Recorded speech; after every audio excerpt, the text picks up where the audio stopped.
বাদীনি অতিরঞ্জিত করে মিথ্যা কল্পকাহিনী সাজিয়ে মামলার অভিযোগ দায়ের করেন।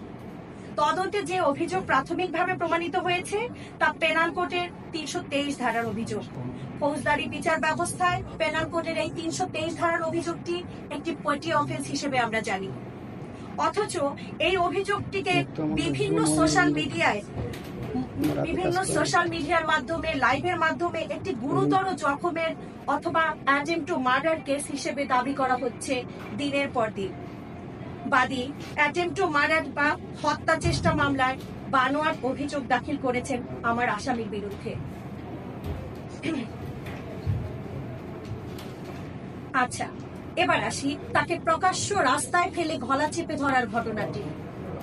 বাদী দীর্ঘদিন যাবৎ সোশ্যাল মিডিয়ায় মামলার এই অভিযোগ করছেন, তাকে বিভিন্ন কিভাবে হয়েছিল, কি হয়েছিল, কিন্তু খেয়াল করে দেখবেন সে কোথাও কিন্তু একবারের জন্য বিন্দু মাত্র সে উল্লেখ করেনি গলা চেপে ধরার ঘটনাটি।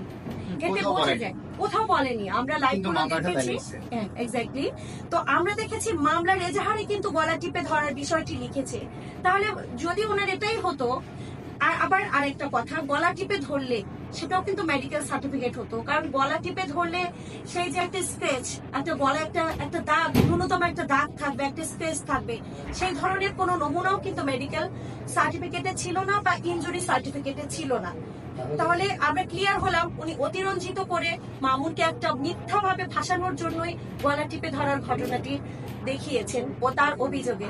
আপনারা সবাই দেখবেন তার লাইভটি, কোথাও কিন্তু গলা টিপে ধরার ঘটনাটি বলা হয়নি বা দেখানো হয়নি।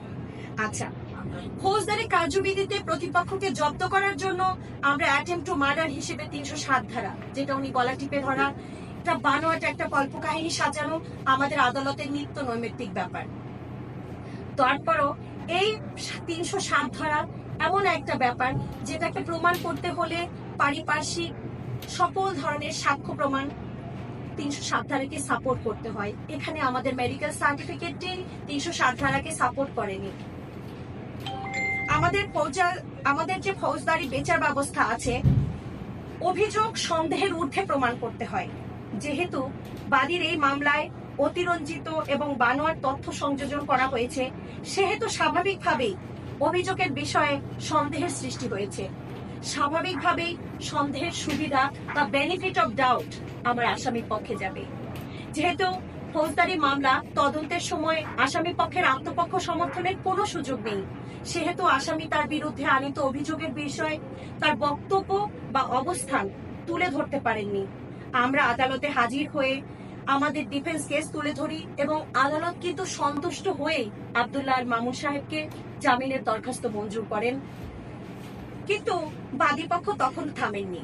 বাদীপক্ষ একের পর এক মিথ্যা বানোয়াট তথ্য সাজিয়ে ওনার জামিনটা কিভাবে বাতিল করা যাবে সেটাই চেষ্টা করেছে।